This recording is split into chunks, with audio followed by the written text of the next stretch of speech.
É muito comum a gente ter aquela visão meio romantizada da investigação criminal, né? Aquela coisa fortemente moldada pelas séries policiais da TV. Ah, com certeza. Aquele detetive brilhante. Isso, geralmente com um casaco longo, um passado sombrio que resolve um crime super complexo em, sei lá, 45 minutos.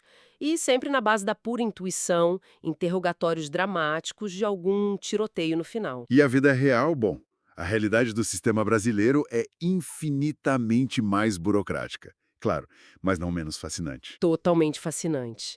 E, para quem nos acompanha hoje, a gente tem um fato histórico nas nossas fontes que é de cair o queixo.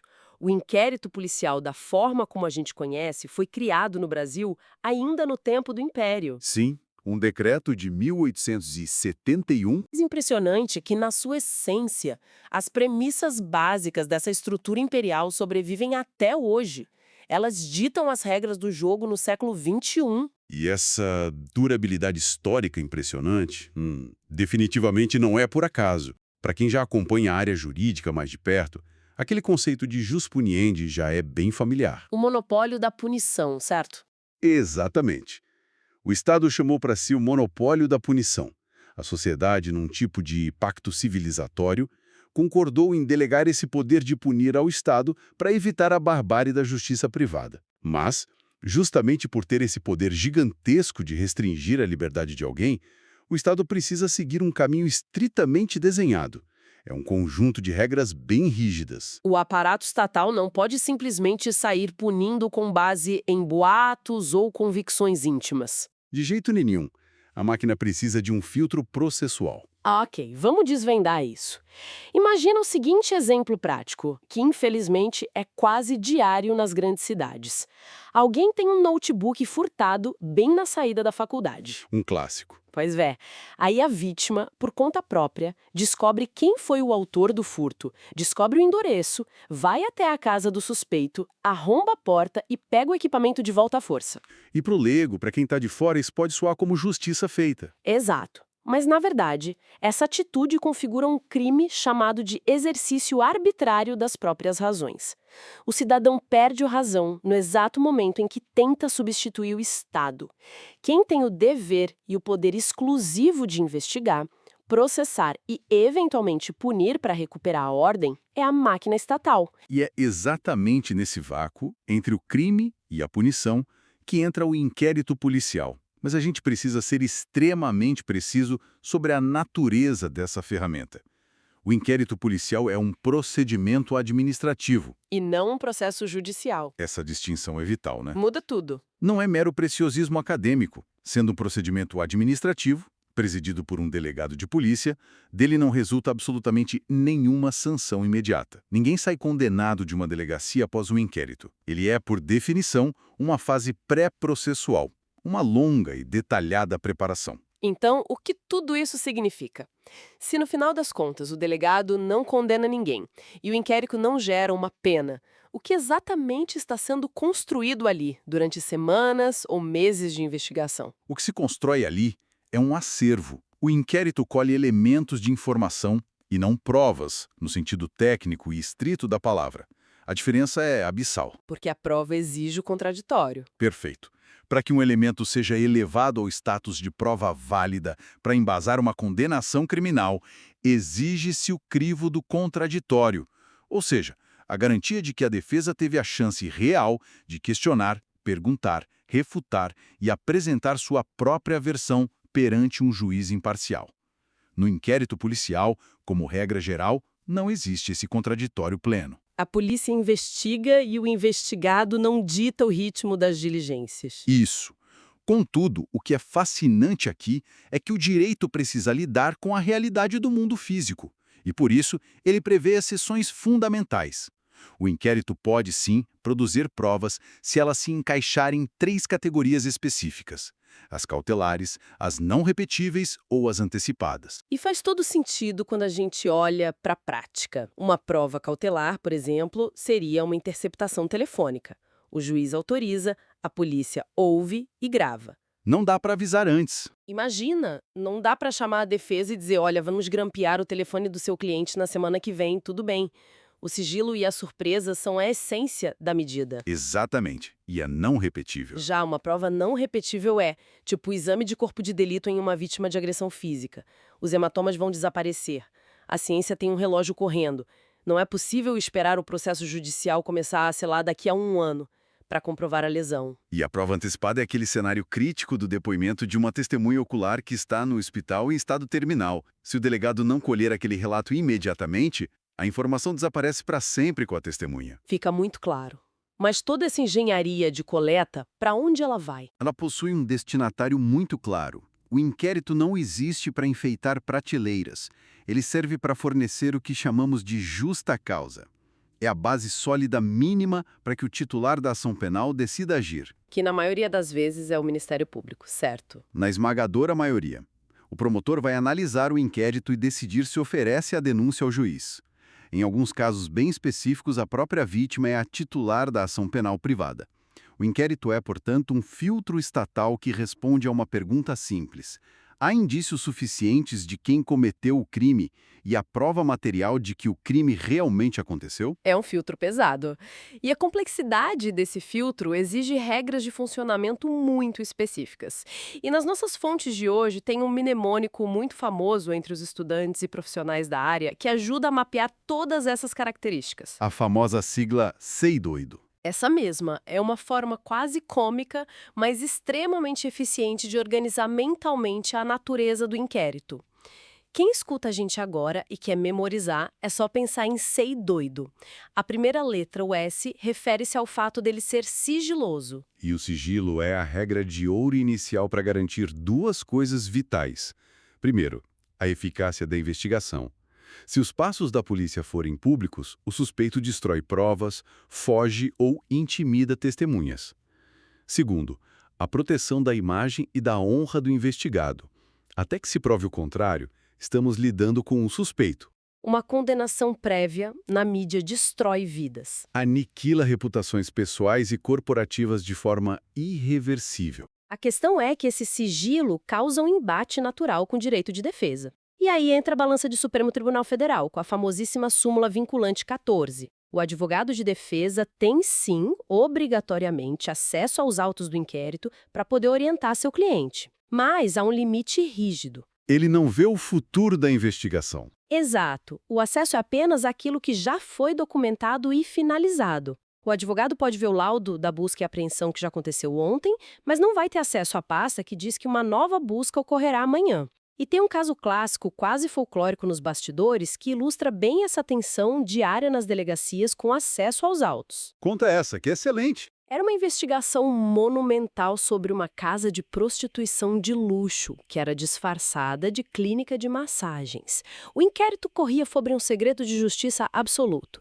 Quando o advogado de um dos alvos finalmente conseguiu uma procuração específica e exigiu acesso ao processo físico no balcão da delegacia, notou que os policiais demoravam horas para trazer os volumes, criando todo tipo de desculpa burocrática. E qual era o motivo real? Os autos estavam abarrotados de fotos anexadas como evidências materiais, e metade do departamento estava segurando as pastas nas salas dos fundos por pura bisbilhotice com as imagens. É um caso anedótico, claro, mas revela a dimensão humana e falha de lidar com o sigilo na prática. Mas avançando no nosso SEI doido, temos a letra E, de escrito. Pode parecer óbvio na era digital, mas independentemente da tecnologia utilizada, tudo que ocorre em um inquérito deve ser formalizado. Antigamente datilografado, hoje digitado e assinado digitalmente. Exato. O princípio é que não existe investigação criminal oral. Um depoimento, uma campana policial, uma apreensão, tudo deve ser reduzido a termo e assinado pela autoridade policial para compor a materialidade dos autos. A memória humana falha.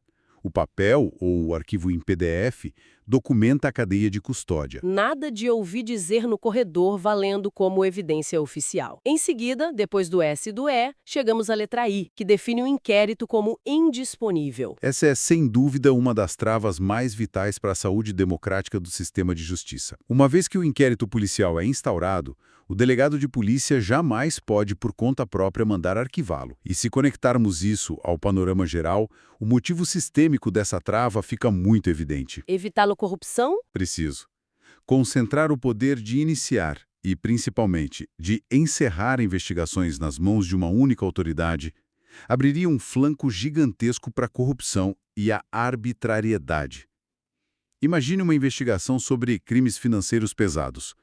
Se o delegado pudesse simplesmente engavetar o caso em uma terça-feira à tarde, sem dar satisfações, a tentação do suborno ou a pressão política seria incontrolável. A máquina não tem marcha ré na delegacia. Nenhuma.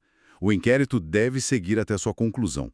Apenas o Ministério Público pode requerer o arquivamento, que ainda precisa ser homologado pelo Judiciário. É o sistema criando freios para proteger a si mesmo. Dando sequência, começando a palavra doido, temos o D de discricionário.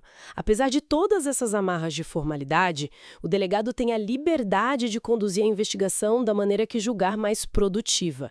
Não existe um passo a passo engessado na lei dizendo que ele deve primeiro ouvir a vítima, depois a testemunha A e só então buscar a câmera de segurança. Cada crime tem sua própria dinâmica. E por isso o delegado pode deferir ou indeferir pedidos de diligência feitos pelos advogados. Se a defesa pede para ouvir 20 testemunhas irrelevantes apenas para atrasar o andamento, o delegado pode simplesmente negar. A única marra absoluta aqui é o exame de corpo de delito. Se o crime deixa vestígios físicos, a perícia é obrigatória e indisponível. E logo depois temos o O, que significa oficial e oficioso. Oficial porque a investigação criminal é um monopólio de órgãos estatais, as polícias civis e federal. Não existe inquérito conduzido por detetives particulares. E oficioso porque, nos chamados crimes de ação penal pública incondicionada, como um homicídio, latrocínio ou tráfico de drogas, a autoridade policial não precisa de autorização de ninguém para começar a investigar. Ao tomar conhecimento do fato, ela tem o dever de instaurar o inquérito de ofício, imediatamente. Muito bem. E aí chegamos ao outro I, apontando que o inquérito é inquisitivo. É o reflexo direto daquela falta de contraditório pleno que discutimos lá no início. Em um procedimento inquisitivo, o foco é eminentemente investigatório, de coleta. O investigado, nessa fase embrionária, é tecnicamente tratado como objeto da investigação. Ele não é um sujeito de direitos processuais plenos ainda. Exato. Ele não pode paralisar o inquérito a cada passo para contestar a utilidade de uma intimação policial. O peso da ampla defesa, com todas as suas armas retóricas e processuais, está reservado para a fase judicial, onde um juiz garantirá a igualdade de armas entre acusação e defesa. E aqui é que a coisa fica realmente interessante. Chegamos ao segundo D de dispensável. Com todo esse tamanho rigor e formalidade estatal que a gente acabou de descrever, o inquérito policial simplesmente não é obrigatório. Parece contraintuitivo, mas o inquérito não é um fim em si mesmo. Ele é apenas um veículo. Um meio de transporte para informação. Isso. Se o titular da ação penal, digamos, o Ministério Público, já recebe em mãos um dossiê completo, por exemplo, um relatório minucioso da Receita Federal comprovando uma fraude fiscal, com toda a materialidade e autoria delineadas. Para que movimentar toda a engrenagem da Polícia Civil? O promotor pode ignorar a fase policial e apresentar a denúncia direto ao juiz. O veículo já chegou ao destino. E isso também se aplica a uma fatia enorme da criminalidade cotidiana que entope as delegacias. Para os chamados crimes de menor potencial ofensivo, que são as infrações com pena máxima de até 2 anos, como ameaças simples, injúrias, brigas de trânsito sem lesão grave, o Estado não aciona a máquina pesada do inquérito. Tudo é resolvido de forma muito mais enxuta através de um termo circunstanciado de ocorrência, o TCO. Que envia o caso direto para os juizados especiais, buscando uma conciliação ou punição rápida. Exatamente. O que nos leva à última letra do Sei Doido, o O final. Que nas nossas aulas e fontes é ilustrado pelo fenômeno social que muitos apelidam de falso BO, o falso boletim de ocorrência. Essa parte mostra o abismo entre o que a sociedade acha que a polícia faz e o que a lei permite que ela faça. É maravilhoso, há uma cultura fortíssima de se procurar a delegacia para registrar a BO para absolutamente qualquer desavença da vida civil. Tem aquele exemplo de uma pessoa que chega na delegacia indignada, exigindo a instauração de um inquérito porque descobriu uma traição amorosa, e chega com um pendrive cheio de fotos do adultério. A grande questão é que adultério deixou de ser crime no Brasil há quase 20 anos. Pois é. A polícia não tem jurisdição sobre corações partidos. O jargão jurídico diz que há uma atipicidade formal da conduta. Em bom português, o delegado vai virar e dizer, olha, isso pode ser imoral, pode destruir um casamento e gerar um processo nas varas de família, mas não está no Código Penal. Não é crime, então não há investigação. O delegado tem a obrigação de recusar a abertura do inquérito nesse cenário. E todo esse conjunto de características que formam o inquérito policial revela profundas raízes na história dos sistemas penais. O direito penal ocidental transita basicamente entre dois grandes sistemas, o inquisitório e o acusatório. O sistema inquisitório remonta aos tempos bem sombrios da Inquisição Ibérica. A sua marca principal é a concentração de poder. Uma pessoa só faz tudo. Uma mesma autoridade estatal investiga, acusa, conduz a produção das provas e, por fim, julga e sentencia. A história nos mostrou exaustivamente que a mente humana não lida bem com a concentração de poder absoluto. Quando quem acusa é o mesmo que julga, a parcialidade toma conta, resultando em abusos sistêmicos e torturas em busca da confissão como a rainha das provas. E a evolução democrática tenta quebrar isso. O Brasil, recentemente, com o pacote anticrime de 2019, bateu o martelo na legislação, cravando a adoção do sistema acusatório puro. A regra de ouro passou a ser escrita de forma inequívoca. Separação estrita de funções. Quem investiga é a polícia, quem acusa é o Ministério Público e quem julga é o magistrado. As funções não podem se misturar. Essa busca pela pureza do sistema acusatório trouxe à tona uma figura de importância colossal e muitos debates acalorados: o juiz das garantias. E a lógica faz todo sentido prático. É cristalina. Imagine um juiz que passa meses autorizando interceptações telefônicas, decretando prisões preventivas e lendo os relatórios parciais do delegado. Por mais imparcial que esse magistrado tente ser, a psicologia cognitiva nos alerta sobre vieses de confirmação. A mente dele já está impregnada com a narrativa policial antes mesmo do processo começar. Ele já entra no julgamento enviesado. O juiz das garantias atua exclusivamente na fase pré-processual, apenas para controlar a legalidade do inquérito e blindar direitos fundamentais. Quando a denúncia é formalmente recebida e o processo judicial começa de fato, esse juiz sai de cena. Um novo magistrado, que nunca teve contato com a investigação preliminar, assume o caso com a mente limpa, baseando-se apenas nas provas que serão produzidas sob o contraditório. É uma proteção contra o viés inconsciente. É uma engenharia desenhada para a neutralidade. Mas, voltando ao inquérito em si, essa fase preparatória, por mais sigilosa e complexa que seja, não pode durar eternamente com uma espada sobre a cabeça do investigado. A matemática dos prazos é rígida e depende diretamente da liberdade do suspeito. A regra geral do Código de Processo Penal diz que se o investigado estiver preso cautelarmente, o inquérito tem exatos 10 dias para ser concluído. E a contagem aqui é draconiana. É o prazo material, começa a correr no próprio dia da prisão, não importa se o sujeito foi preso às 11 da noite. Conta como dia 1. Exato. Agora, se o suspeito responde em liberdade, o prazo é mais folgado. 30 dias contados como prazo processual, excluindo o dia do início. Obviamente, crimes complexos, previstos em leis especiais, como o tráfico na lei de drogas, ou infrações contra a economia popular, possuem tabelas de prazos bem diferentes, geralmente mais estendidas. Mas a espinha dorsal é 10 dias preso, 30 solto. E o esgotamento desses prazos costuma culminar no relatório final da autoridade policial. Isso levanta uma questão importante, talvez a mais mal interpretada pela opinião pública. O que significa, no peso da lei, o indiciamento? Pois é quase automático. O apresentador do Jornal Noturno diz que fulano foi indiciado e a percepção geral de quem assiste é de que fulano já está condenado. Esse erro de leitura é perigoso. O indiciamento é um ato exclusivo e fundamentado do delegado de polícia que marca uma mudança de status.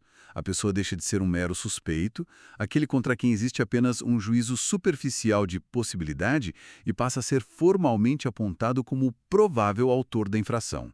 Mas atenção, o delegado não pode indiciar alguém baseado num palpite ou num pressentimento. Precisa de materialidade técnica. A lei exige fundamentação, apontando elementos concretos de autoria. O peso do indiciamento é imenso. carregam um estigma social devastador, afetando carreiras e reputações muitas vezes de forma irreversível, muito antes de um juiz bater o martelo. É uma ferramenta cirúrgica, não uma formalidade. E se, após toda a investigação, o Ministério Público analisa o material e conclui que não há base sólida? Ocorre o famoso arquivamento. A peça vai para a gaveta. No entanto, o arquivamento não confere um salvo-conduto definitivo na maioria dos casos. O inquérito pode ser desarquivado, mas a chave que abre essa gaveta tem um formato muito específico: o surgimento de uma prova nova. Que pode ter naturezas diferentes, certo? Sim, a doutrina divide isso. Pode ser uma prova substancialmente nova, algo inédito, como uma câmera de segurança privada de um vizinho que gravou o crime e que ninguém sabia que existia, ou pode ser uma prova formalmente nova, uma testemunha que já estava nos autos antigos, mas que sofreu uma crise de consciência e decide mudar totalmente sua versão, trazendo um ângulo que altera completamente o cenário da autoria. Sem esse elemento novo, o arquivamento é a muralha final. Observando tudo isso em retrospectiva, percebemos que o inquérito policial exerce a função de um grande filtro institucional do sistema penal. E ele tem uma natureza dual, atuando em duas frentes simultâneas e vitais. A primeira é a sua função preparatória, voltada para o Estado. Fornecer subsídios materiais incontestáveis para que o Ministério Público cumpra seu papel e processe quem deve ser processado. E a segunda frente? Talvez ainda mais importante do ponto de vista dos direitos humanos é sua função preservadora. O inquérito é o escudo que barra acusações levianas, protegendo inocentes de sofrerem processos penais infundados. Enfrentar o banco dos réus já é uma punição moral e psicológica severa.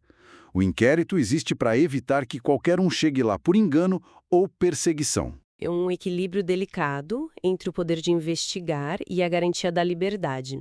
Para finalizarmos nossa exploração de hoje, deixo uma provocação para quem nos acompanha. Uma ideia que extrapola o texto frio da lei e olha para o amanhã. Nós dissecamos como o inquérito lá de 1871 é por natureza sigiloso e inquisitivo, mas vivemos agora na era da tecnologia exponencial. Com um volume de dados absurdos? Sim. Quando o Estado começar a cruzar bancos nacionais multibiométricos, armazenamento de perfis genéticos, reconhecimento facial em cada esquina e inteligências artificiais processando dados de redes sociais e transações bancárias em milésimos de segundo, como o sistema de justiça irá manter o equilíbrio de forças? É a grande questão do nosso tempo. Estaremos caminhando para investigações absolutas e cirurgicamente precisas, ou o sigilo somado ao poder tecnológico criará suspeitos mapeados e processados por algoritmos sem qualquer chance de defesa antes que as portas do tribunal se abram? É algo para quem escuta pensar profundamente sobre o futuro da presunção de inocência. Agradecemos muito a quem nos acompanhou em mais essa análise. Continuem questionando o mundo ao redor e até a nossa próxima exploração aprofundada.